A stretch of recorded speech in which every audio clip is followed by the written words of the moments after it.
Assalamualaikum warahmatullahi wabarakatuh. Bismillah, alhamdulillah, Allahumma salli wa sallim wa barik ala sayyidina wa qurratu a'yunina Muhammadin sallallahu alaihi wasallam. Para bapak dan ibu, para ikhwan akhwat, alhamdulillah kita akan lanjutkan kajian yang ringan-ringan saja, meski persoalan yang ringan, namun pada kenyataannya ini perkara penting yang di satu sisi sebagian kita kurang peduli akan hal-hal tersebut, yakni seputar keajaiban kalimat basmalah. Kita akan bahas seputar persoalan kalimat basmalah yang ternyata kalimat basmalah ini tidak sesederhana yang kita duga. Pada kalimat basmalah terkandung keajaiban-keajaiban yang sangat luar biasa. Nampaknya bisa jadi tema seperti ini belum pernah dibahas ya Bapak ya? Belum kan? Belum. Yang membahasnya baru di Masjid Muhajirin. Masya Allah. Ini perkara penting.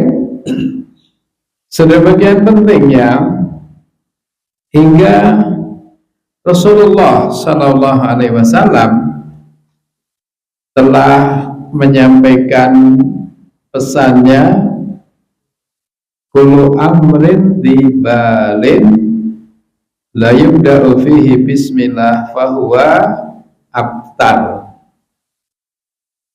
Kullu amrin dibalin, setiap urusan yang baik, la yubda fihi bismillah, yang tidak diawali dengan bismillah, fahuwa abtar, maka itu terputus.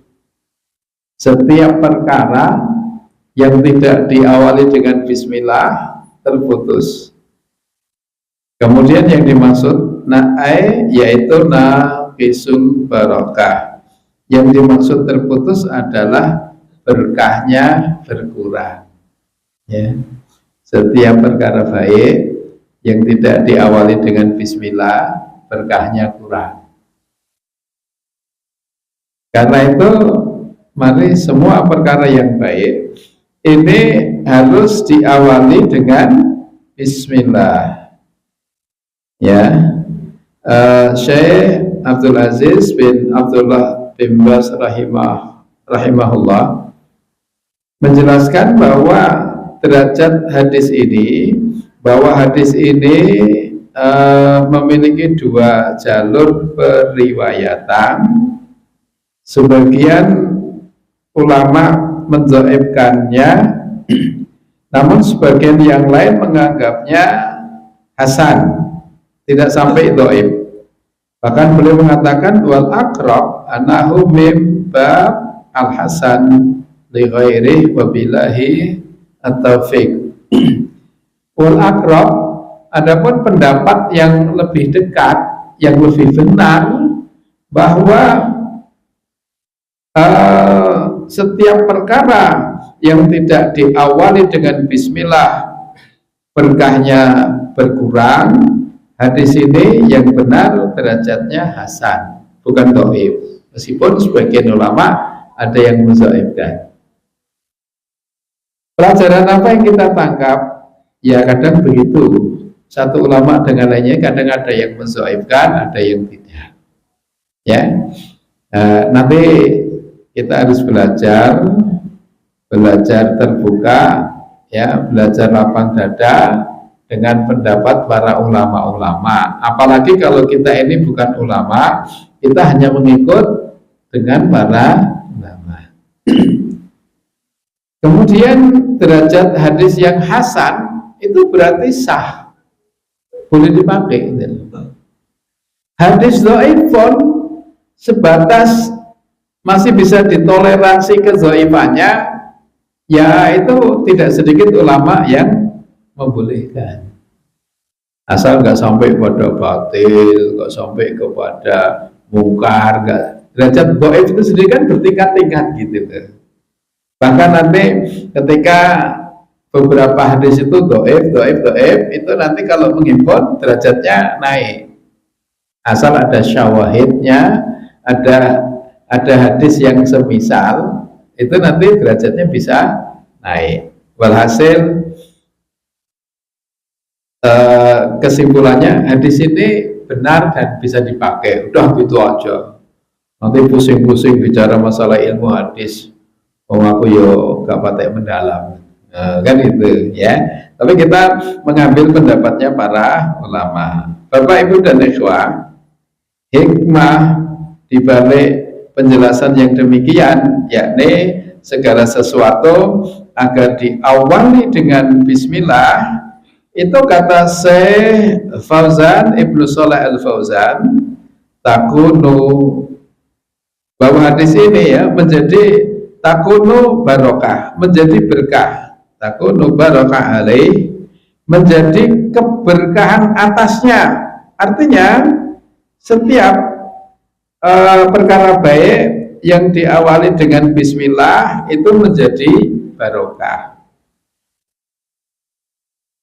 menjadi sarana meraih barokah. Bahkan lebih dari sekedar sarana barokah, tapi isti'adah, ya, isti'anah.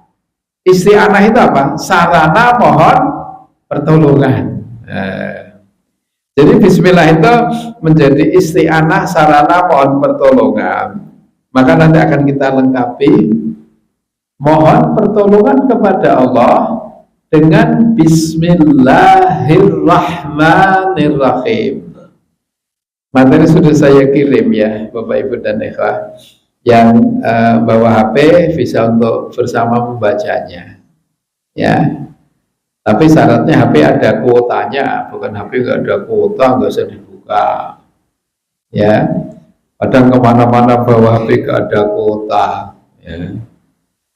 Oke. Satu hadis diriwayatkan oleh Imam Abu Daud dan Tirmidzi menyebutkan begini, ya, barang siapa keluar dari rumahnya membaca bismillah, barang siapa keluar dari rumahnya membaca bismillah, maka ini menjadi sarana turunnya pertolongan Allah Subhanahu wa ta'ala kepada siapa saja yang membaca basmalah ketika keluar dari rumah. Persisnya begini, bismillah, ya, bismillahi tawakkaltu 'ala Allahi la haula wala quwwata illa billah. Ini saya mengingatkan kembali pelajaran-pelajaran ringan keseharian. Namun kalau nggak diingatkan ini banyak yang lupa. Kalau penjenengan jujur, sebagian besar tadi keluar rumah nggak baca ini. Betul apa betul? Nah iya. Maka ini perlunya meskipun sederhana tapi diulang-ulang ini biar ingat. Ibu baca nggak? Nggak. Rata-rata nggak baca Ustaz, tapi sudah yakin ya betul. Tapi ini talafut, harus dibaca, harus diucapkan ya. Nah persisnya diterangkan oleh ulama demikian, man qala, yakni idza kharaja min baitih, barang siapa mengucapkan, yaitu mengucapkan di saat keluar dari rumahnya, bismillahi tawakkaltu 'ala Allahi wala haula wala quwwata illa billah. Barang siapa keluar dari rumahnya mengucap bismillahi tawakkaltu 'ala Allahi wala haula wala quwwata illa billah, yuqalu lahu, maka dikatakan kepadanya. Jadi siapa keluar rumahnya mengucapkan ini, Bismillahi tawakkaltu ala Allahi wala haula wala quwata illa billah, maka dikomentari padanya. Apa komentarnya? Kufita wa wukita wa hudita wa tanaha anhu asyaiton. Siapa keluar dari rumahnya membaca doa bismillah dengan kelengkapannya ini tadi, maka dikatakan kufita. Ini saya baca aja penjelasan Syekh Muhyiddin Jin. Kufita, ini saya artikan secara umum gitu ya. Barang siapa keluar dari rumahnya membaca bismillahi tawakkaltu ala Allahi wala haula wala quwata illa billah, yukhalu lahu, dikatakan kepadanya kufita, kamu dicukupi, wahukita, kamu dijaga, wahudita, kamu diberi petunjuk, watanaha anhu syaitan, dan setan lari menjauh darimu. Ada 4. Ada 4 keutamaan manakala seseorang mengucap bismillah ketika keluar dari rumahnya. Yang pertama kufita, diterangkan oleh Syekh Muhyiddin.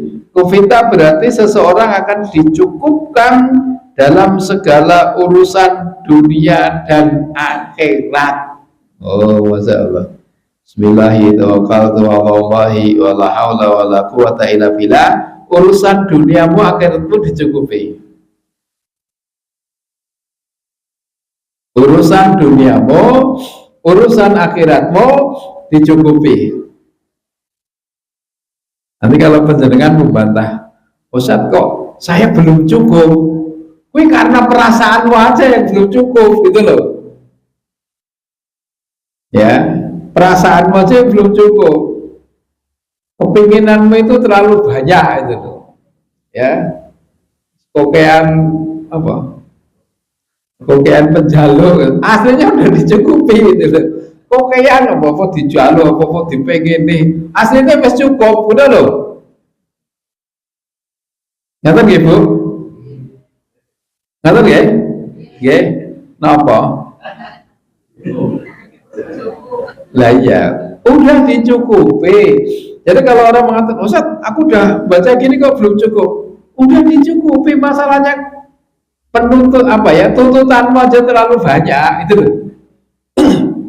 Tuntutanmu terlalu banyak menuntut sesuatu yang sebenarnya sudah tercukupi sebelumnya, gitu loh. Apa ya tercukupi sebelumnya itu ya? Ya apa ya? Misalnya makan ya sudah cukup, minum sudah cukup, rumah tinggal sudah cukup. Orang menyebutnya untuk kepentingan kebutuhan dunia, orang menyebutnya kebutuhan primer. Primer itu apa Pak? Cakupannya apa? Nah, kebutuhan pokok apa? Nah, pangan, papan, pakaian. Lagi, pangan, papan, pakaian. Yang pokok kan ini. Pangan ini makanan, papan itu rumah tinggal, pakaian itu yang dipakai. Lo kan sudah cukup. Emang kurang apa? Ya, Ustaz, mobil, wah itu dia merasa nggak cukup mobil. Siapa yang suruh mobil? Artinya begini, ya, yang primer kan ini dulu gitu loh. Pangan sudah, pakaian sudah, papan sudah, ya sudah toh. Lain-lainnya itu kan hanya sekunder, seperti mobil itu kan sekunder. Mobil ya kadang-kadang merasa nggak cukup karena tuntutannya mobilnya harus kelas tertentu gitu, ya. Padahal kalau saya mobil nggak nuntut yang mulu-mulu, Pajero aja udah cukup kalau saya, ya kan Pak? Pajero cukup aku. Rasa sing apik-apik sing larang-larang. Oke, jadi monggo nanti bagaimana penjenengan bisa mencerna ini, saya hanya ingin memberikan jawab. Kalau orang sudah mengucapkan Bismillah tawakkaltu 'alallahi wala haula wala quwata illa billah, kok merasa belum dicukupi? Karena tuntutan dia terlalu banyak, gitu loh. Ya, nah kalau orang nggak nuntut yang macam-macam kan sudah cukup, ya nggak? Maka dulu ulama salaf itu memberikan satu rumus bagaimana ketika terjadi kenaikan harga-harga gitu. Ulama salaf gampang jawabnya. Kalau barang-barang naik gampang, rasa tuku. Rasa tuku. Ya, maksudnya jangan kemudian ditelan mentah rasa tuku, jangan begitu. Ya. Jadi rasa tuku barang-barang sing ora patek dibutuhke ngoten, jangan rasa tuku ya piye wong jenenge sembako masa enggak tuku. Gitu nggih. Oke. Tapi ya jangan kemudian berlebihan gitu loh. Nah, makan pisang 2 saja cukup. Ya orang tertentu 2 pisang cukup, ya lainnya masa kuli gue makan pisang ya emes lah. Oke. Nanti tidak kemana-mana ya, kita lanjut ya Bapak Ibu. Kufita berarti akan dicukupkan segala urusan dunia dan akhirat. Wukita berarti dia akan dijaga dari kejahatan musuh-musuhnya. Loh, siapa merasa punya musuh, ya banyak-banyaklah membaca Bismillahi tawakkaltu 'alallahi wala haula wala quwata illa billah. Maka kamu kita dijaga dari kejahatan musuh. Ya, dijaga dari kejahatan musuh. Kemudian hudita berarti akan diberi rezeki berupa hidayah yang terus mengalir kepadanya. Ya, hudita itu diberi hidayah, rezeki berupa hidayah yang terus menerus diberikan kepadanya, sehingga dia tidak tersesat karena diberi hidayah, itulah. Terus yang terakhir, watanaha anhu asyaiton, dan setan lari menjauh darimu, kan itulah. Inilah rahasia kenapa Umar bin Khattab itu setiap jalan, ya, di satu jalan kalau berpapasan dengan setan, setannya minggir. Kenapa? Ya Umar tidak pernah lupa, ya keluar rumah Bismillahi tawakkaltu 'alallahi wala haula wala quwata illa billah. Setan minggir. Ini dalilnya seperti ini, ya. Ini disebutkan di dalam beberapa hadis-hadis yang sahih, ya, ada di Tirmidzi dan lain-lain. Jadi kalau membaca ini setan lari, setan menjauh. Namun tentu saja Umar bin Khattab tidak semata-mata hanya keluar rumah membaca ini. Ya pribadi Umar bin Khattab sendiri yang sangat komitmen kepada syariat sehingga setan takut, gitu loh. Tapi siapapun kita yakin dengan membaca ini, ya, setan dijauhkan.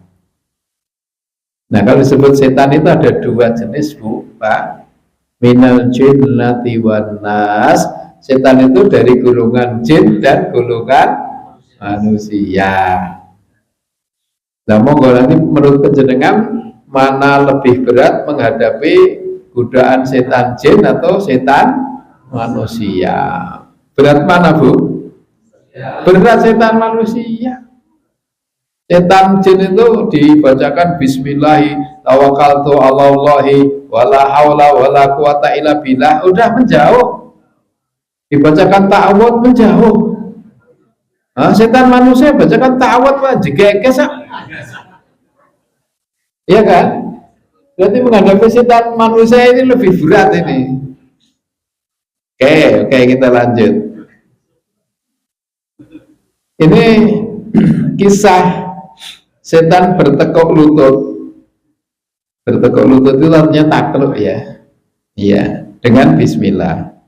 Saya lengkapkan kisah seorang istri yang selalu membaca bismillah. Wow, menarik ini Pak. Ya, ini menarik.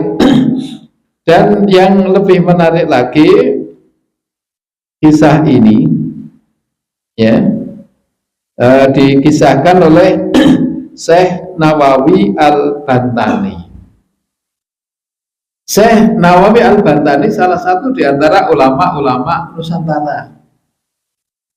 Kalau ditilik dari namanya Al-Bantani berarti dari Banten. Memang iya, dari Banten. Ya, ini ulama besar, muridnya itu sampai ke belahan dunia ini. Ya, ulama Nusantara itu dulu hebat-hebat. Ada Syekh Nawawi Al-Bantani, ada Syekh Yasin Al-Padangi. Oh, Yasin Al-Padangi berarti dari Padang. Ini dikenal musnidul alam, ulama ahli hadis seluruh dunia. Wah, muridnya ini dari luar negeri. Nah, beliau ini menjadi imam di Masjid Al-Haram di Mekah. Ya, jadi ulama dulu jadi imam di Masjidil Haram loh. Masya Allah. Ya, jadi imam Masjidil Haram, jadi imam Masjid Nabawi. Dan saya pernah menjadi imam di Masjidil Aqsa, Klaten.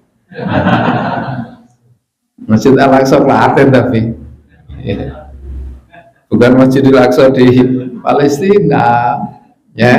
Ya, waktu itu kan saya ngisi pengajian di sana itu ya.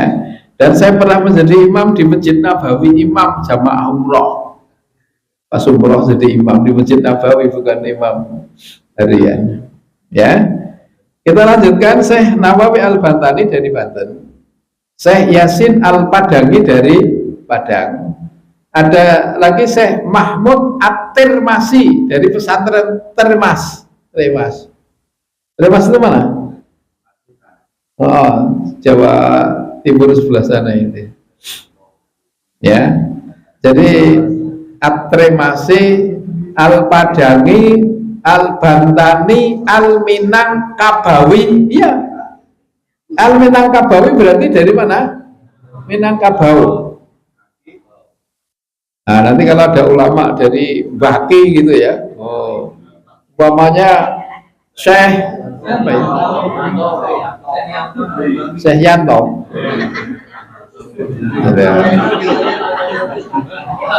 Tapi kalau namanya Syekh Yanto, ya betul. Syekh Yanto Al-Baki gitu. Oh ya, kalau Gus Yanto ya. Oh iya. Oke. Ya, monggo, nggak apa-apa. Ini bagus. Oh, ulama dulu juga gitu kok. Ulama dulu itu dia nama itu banyak yang menyematkan nama belakangnya. Termasuk Imam Bukhari. Nah, Bukhari itu nama belakang dari kota namanya Bukhara.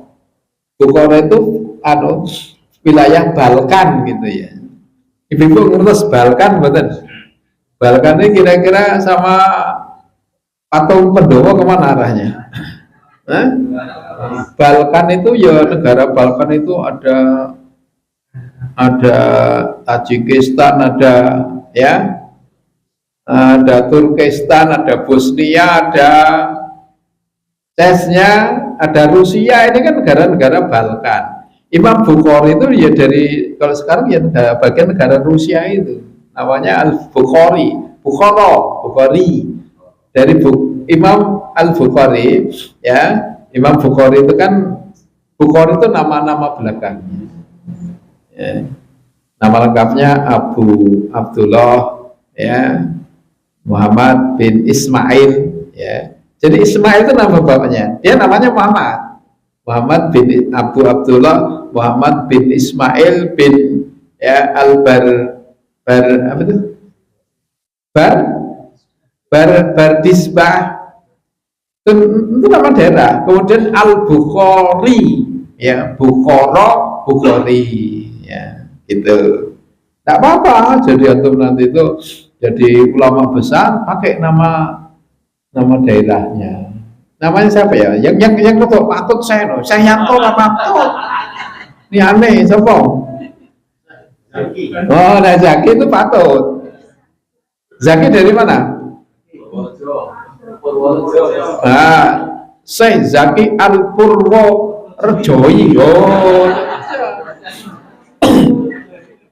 cocok. Tapi kalau Yanto, nggak patut.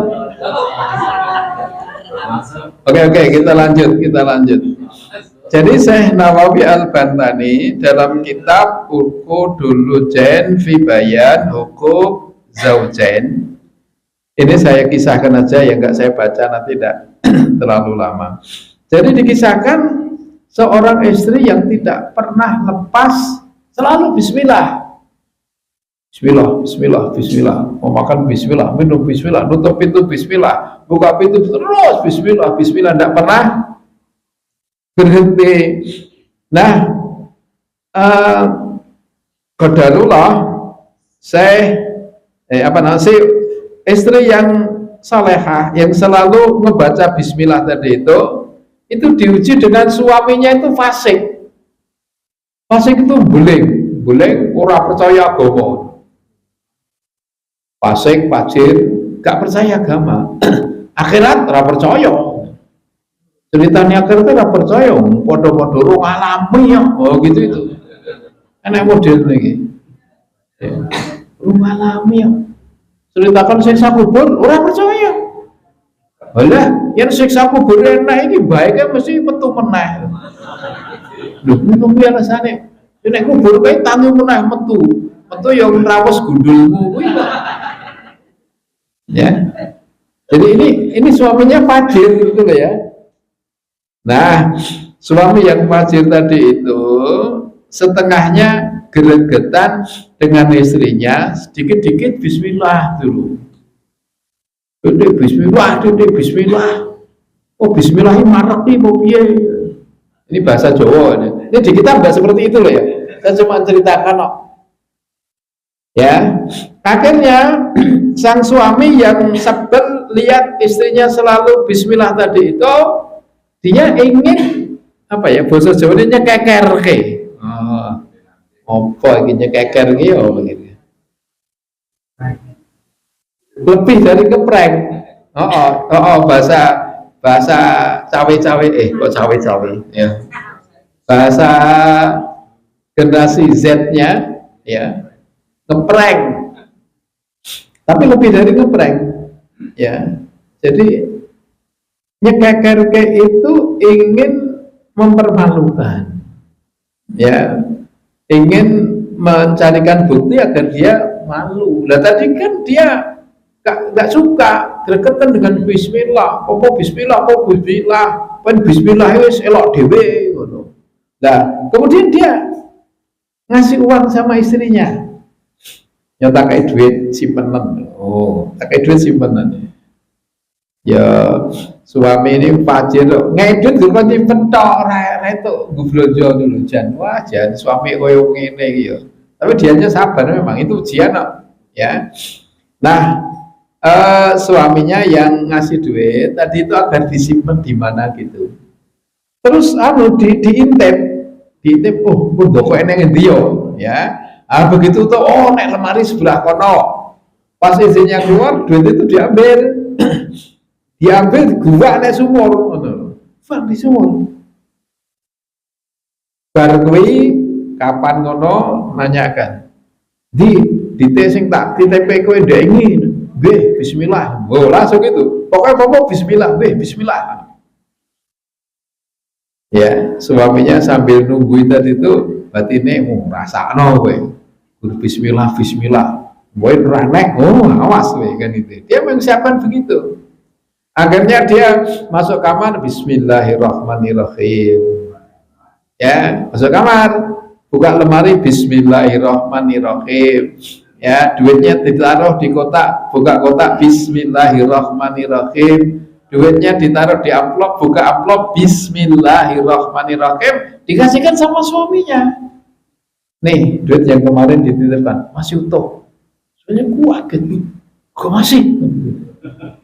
Ya, jadi dia mau nyekeker ke malah dicekeker ke, mau mencekekerkan malah dicekekerkan. Ceritanya seperti itu.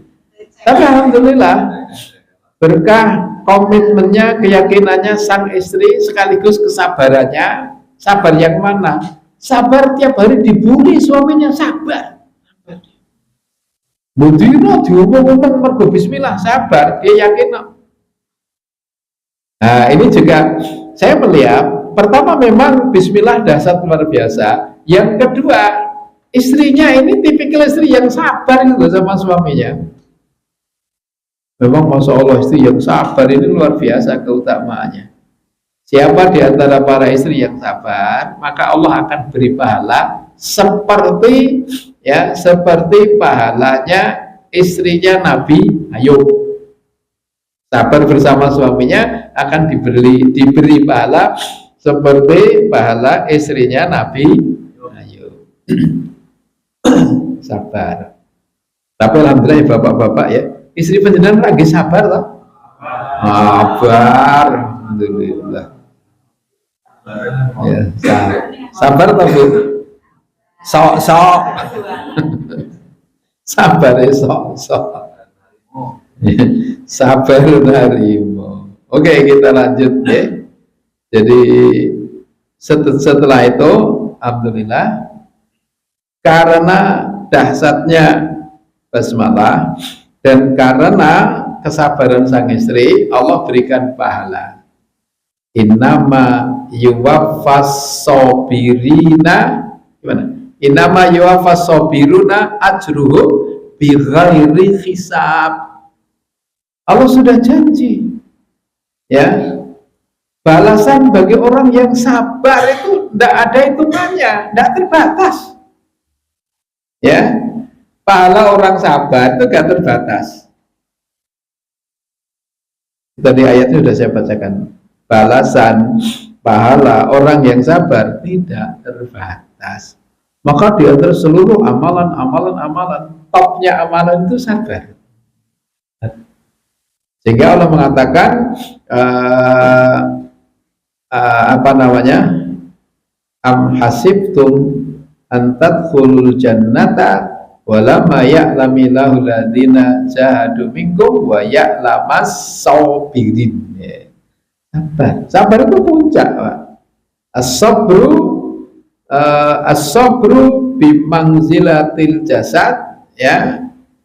As-sabru lil Islam, as-sabru fil Islam kamangzilatir ra'si lil jasad. Atau ada kalimat seperti itu. Sabar dalam Islam itu, ya, kedudukan sabar dalam Islam itu, ya, posisi sabar dalam Islam itu seperti kedudukan kepala atas jasad, kan gitu. Jadi sabar itu ibarat kepala dalam jasad, Pak. Dahsyat, no. Nah, bayangkan, ya, kalau jasad ini, ya, tangan misalnya, tangan dipisahkan dari jasad masih hidup. Orang diamputasi tangannya hidup, diamputasi kakinya hidup, diamputasi sampai paha hidup. Coba diamputasi kepalanya, mau coba? Itulah manzilahnya, kedudukan tingginya kesabaran itu seperti kepala terhadap badan. Ngerti ya Bu? Maka Ibu mau Bu sabar,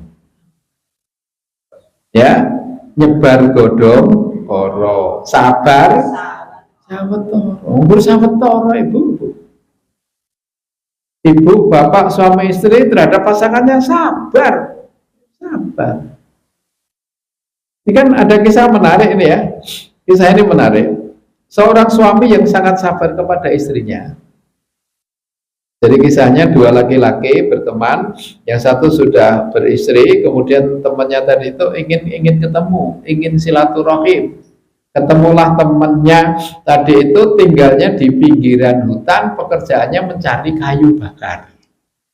Kan gitu kisahnya, mencari kayu bakar. Nah, pas ketemu rumahnya, Yang ada itu istrinya, temennya nggak ada. Pas kerja cari kayu bakar, terkesan istrinya itu judes, bawel. Ya, jadi ada tamu yang datang, assalamualaikum, waalaikumsalam. Ya. Ini saya temennya, Mas ini namanya siapa gitu? Apa? Bawel banget. Lah, niki, Mas niki teng pundi? Yang malas golek payu, boleh ben.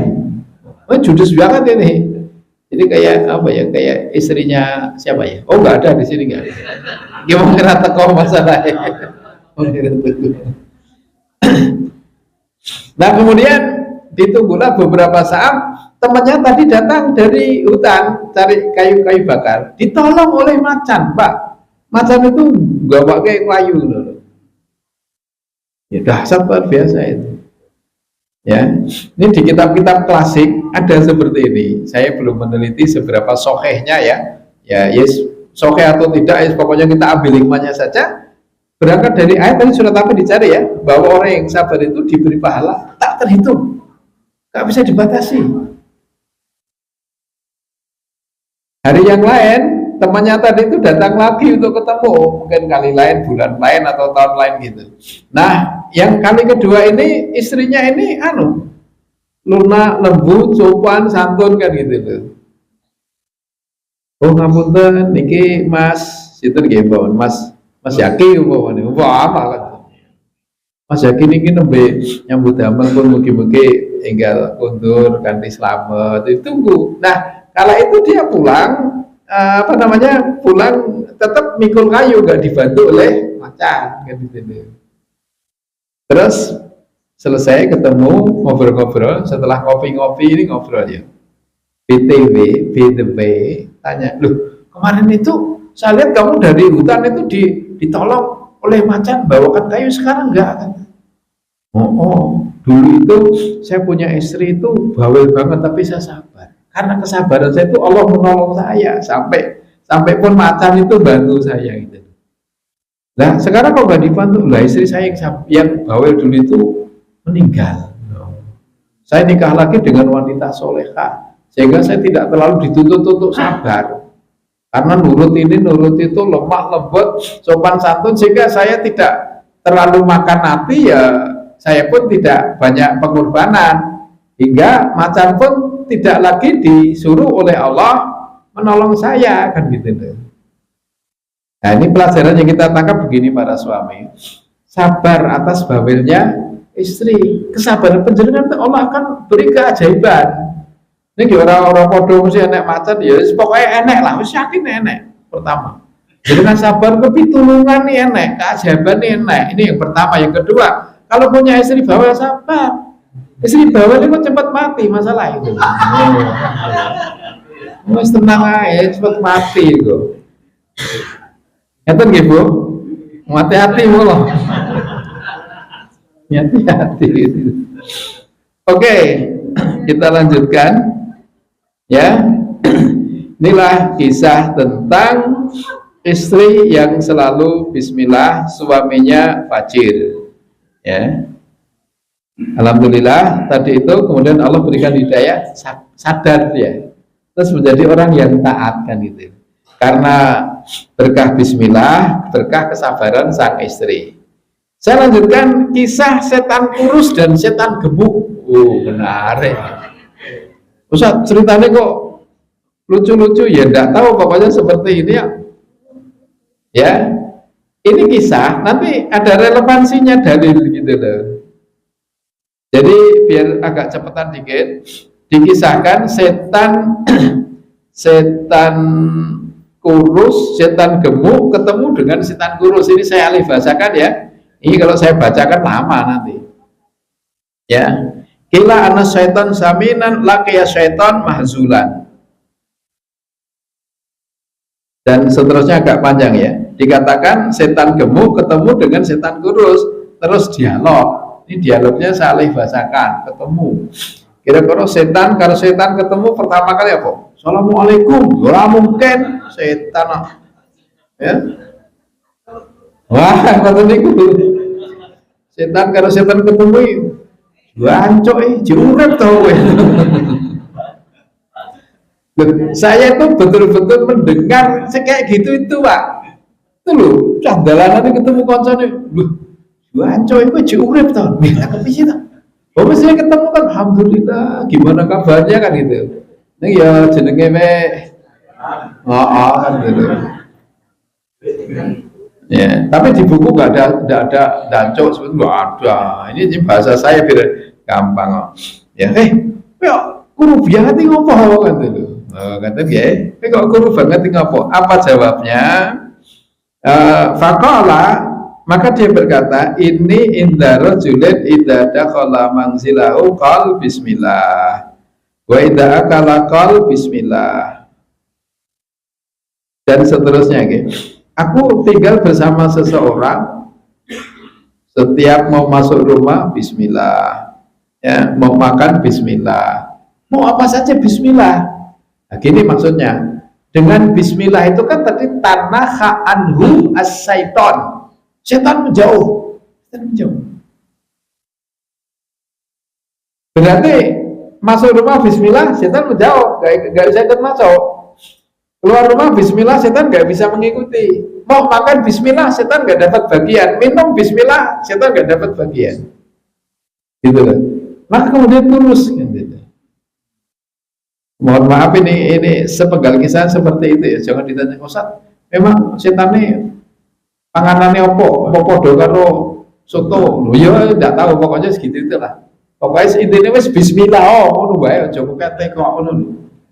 Maya lakukan dari ya, pokoknya bismillah ngono wae, percaya. Kemudian setan yang gemuk tadi itu lain lagi ceritanya. Faqala asamin, ini inda rajulin la ya'rifu syai'an min dalika fa usarikuhu fi ma'kalihi wa malbasi wa mankahihi wa ba'da dalika arkabu ala unukihi misradabihi. Ya, gini. Nah, beda kalau aku inda rajulin la ya'rifu syai'an. Aku tinggal bersama seseorang yang gak ngerti sama sekali tentang agama, gak ngerti agama.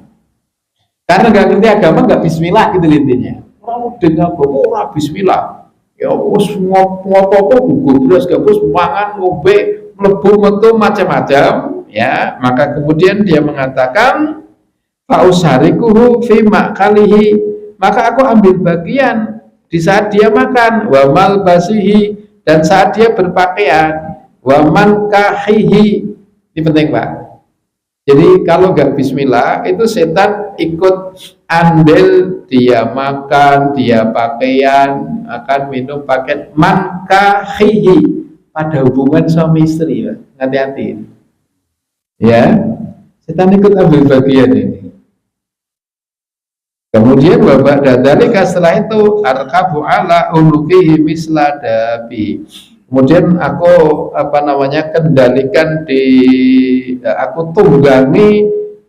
aku tunggangi dia, ya. Aku tunggangi dia itu artinya aku kendalikan dia, ya seperti hewan tunggangan yang dikendalikan gitu loh. Artinya orang ini dalam kuasa setan. Diarahkan kemana saja, karena nggak ngerti agama, nggak ngerti bismillah, setan nggak menjauh lari darinya, setan bersamanya, kan begitu. Hati-hati. Nah, saya tidak bisa meneliti seberapa sahihnya kisah ini, tapi yang jelas ada hadis sahih riwayat Imam Muslim nomor 2017. Inna syaitan yastakhilu ta'am ala yudhkar ismullah alaihi. Sesungguhnya setan turut menyantap makanan yang tidak disebut padanya nama Allah. Ketika makan gak bismillah, setan ambil bagian. Maka hati-hati. Ya, bisa jadi karena waktu makan gak bismillah, setan ambil bagian, nanti ada orang makan kurang piring rawar-kuar. Ya mungkin. Tapi bukan itu intinya. Karena kita juga tidak tahu bagaimana bentuk-bentuk setan makan bersamanya, kita nggak tahu. Yang penting wis percaya bismillah itu lebih penting. daripada guru TK umumnya leram ya. Itu aja yang penting ya. Oke, kemudian hadis yang lain Sahih Al-Bukhari nomor 3304, aklikul abbaba wadkuru ismallah fa inna syaitan la yaftah baban mughlaqan, rawahu Al-Bukhari. Aklikul abbab wadkuru ismallah, tutuplah pintumu, sebutlah nama Allah ya. Fa inna syaitan la yaftah, setan tidak bisa membuka pintu yang tertutup dengan bismillah. Artinya begini, ketika orang nutup pintu bismillah, setan nggak bisa buka. Nah, ada penghujung kata fa inna syaitan la yaftah baban mughlaqan, setan tidak bisa membuka yang tertutup dengan bismillah. Jadi bismillah, setan nggak bisa masuk. Maka nanti begini, saya kemarin dapat testimoni ya, santri saya punya istri, istrinya itu diamanai jadi bendahara sekolah TK. Itu dulu hilang, lama. Hilangnya itu aneh itu loh. Misalnya 1 juta itu hilangnya cuma 1 lembar kan gitu. Gitu nggih? Lah kita jelaskan bahwa setan tidak bisa membuka sesuatu yang ditutup dengan bismillah. Akhirnya tiap dapat setoran duit, masukkan plastik, ya plastiknya diikat bismillah.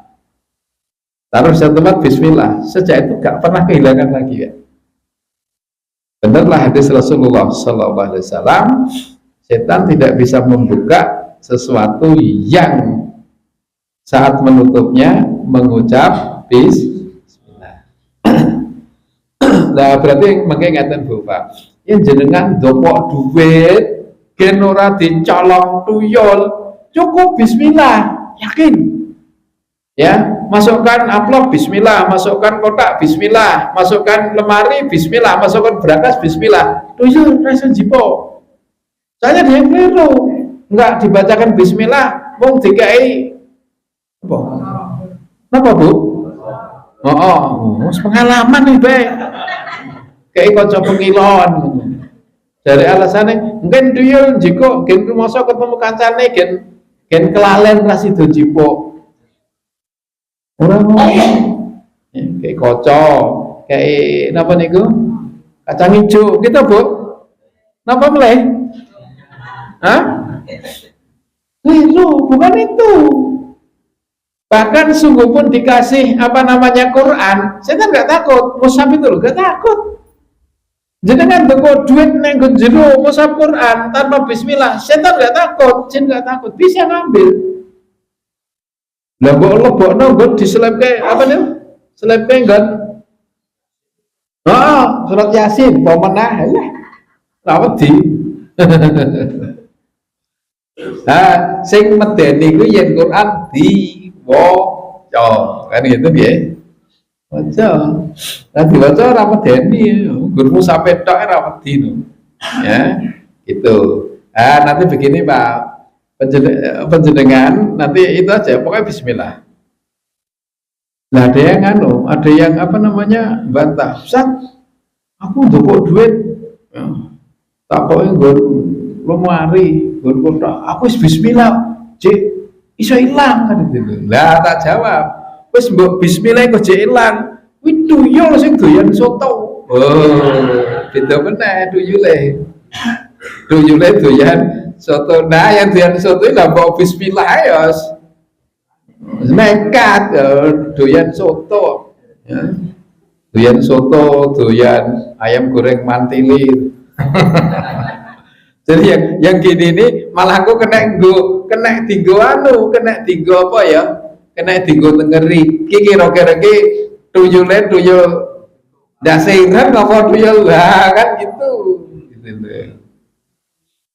Nah, saya kira begitu Bapak Ibu dan Ikhwan, sedemikian pentingnya bismillah pun Maka ketika seseorang makan, ya, kemudian lupa bismillah, diperintahkan supaya menyusulkan kalimat bismillah. Bismillahi awwalahu wa akhirahu.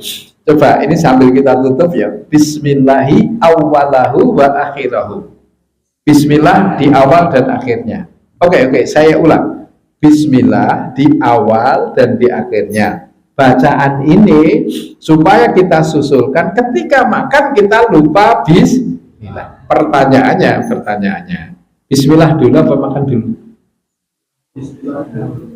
Bismillah dulu apa makan dulu? Ayo. Ketika makan lupa enggak bismillah, maka suruh nyusulkan. Berarti ini logikanya bismillah dulu apa makan dulu? Iya.